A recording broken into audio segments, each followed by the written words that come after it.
Hey guys, it's Sean here, and in this video, we're going to talk about the Google and Microsoft Ads account checklist. Now, you should have all of this stuff done before you apply to Google and Microsoft, and especially before you start a campaign. You've already applied to Google, and one or two of things aren't done on this. Definitely don't start traffic until you fix all this stuff. Okay, so let's go through this one by one. So first off, you want to make sure your website is verified. That means verifying it with the Bing Webmaster Tools and the Google Search Console. I would say the Google Search Console is kind of optimized, but it is best practice. You might as well do it. It takes like 2 seconds to do, okay? Make sure your website has below the fold content that is unique, all right?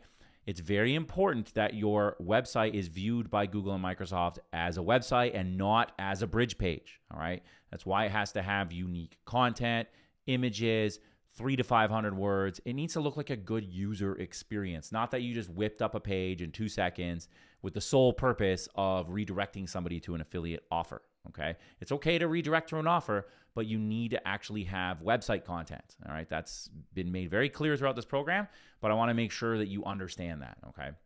Make sure your website has legal pages and a contact email, privacy policy, terms of service. Use the website generator we given you in a previous video. And you don't need a contact page. You just have to have the mail to : and then whatever your support email is, okay? Make sure all your website URLs are functional and you have a home page, okay?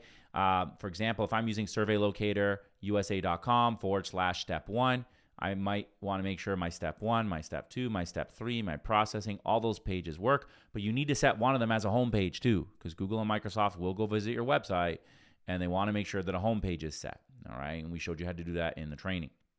Make sure you're not using payment info that has expired. Make sure the payment info matches your name or your business. All right. And make sure the address on the card matches the business you enter in Google. We've talked about that as well. That should also match your website. So your credit card address, let's say it's 1234 Fake Street, okay? That means that your address in Google should be 1234 Fake Street, and your address on your website should be 1234 Fake Street, okay? Don't create an account from a location that doesn't match your home IP. So don't go create an account when you're on vacation in Turks and Caicos and then come back and log in America. That's going to set off fraud flags, okay? Don't use a prepaid credit card.